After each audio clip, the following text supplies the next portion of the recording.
और अब बात मिशन यूपी के लिए कांग्रेस की रणनीति की। यूपी में कांग्रेस एक नए पॉलिटिकल आइडिया पर काम कर रही है। ये आइडिया है मदरसों का। यूपी में कांग्रेस नेता कह चुके हैं कि चुनाव के मद्देनजर पार्टी मदरसों तक जाएगी।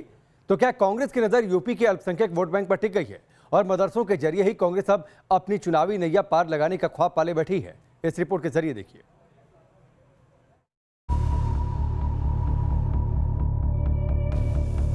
मदरसों को हमने अहमियत दी है। जो 10-10, 15-15 परिवारों को के बच्चों को पढ़ाने के लिए जो मदरसे बने हैं, उनसे हमने संपर्क किया है। उनके जो एजेंडे हैं, उनके जो सवाल हैं, उसको नोट किया जा रहा है और ये सब मैनिफेस्टो कमेटी का हिस्सा बनाया जाएगा।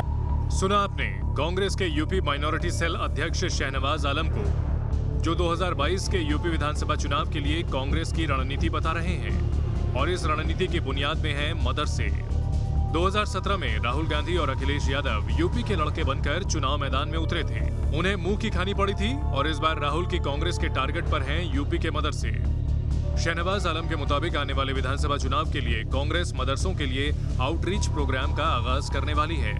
तो क्या मदरसों के जरिए कांग्रेस का टारगेट तकरीबन 20% मुस्लिम आबादी तक पहुंचना है? इसी सवाल ने यूपी की सियासत में बयानबाजियों का दौर शुरू कर दिया। कांग्रेस पार्टी मदरसों में भी जाएगी, दूसरी कम्युनिटीज के स्कूलों में भी जाएगी, मंदिर, मस्जिद, गुरुद्वारा, वहां भी अप्रोच करेगी। कांग्रेस पार्टी उत्तर प्रदेश की सारी जनता को साथ लेकर चलेगी।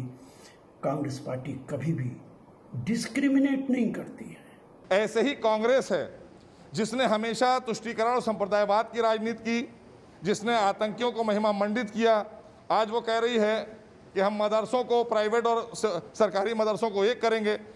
मदरसों की तुम बात कर रहे हो, हम मॉडर्नाइजेशन की बात कर रहे हैं, हम नए भारत की बात कर रहे हैं। मोदी जी एक हाथ में कुरान, एक हाथ में लैपटॉप देने की बात कर रहे हैं। तुमने कटोरा दे दिया खाली मुसलमानों को और कब तक वोट लिया? 50 साल तक तुमने बेवकूफ़ बनाया उनको। ऐसे ही दलित समाज को तुमने बनाया। तो अब कुछ नहीं मिलने वाला इन लोगों को। ये सब ड्रामे और नाटक इनके बंद हो चुके हैं। राजनीतिक हलकों में एक और सवाल गूंज रहा है। क्या राहुल गांधी उसी माइलेज को हासिल करना चाहते हैं जो दीदी ने बंगाल में आजमाया और बीजेपी की जबरदस्त टक्कर को धता बता दिया?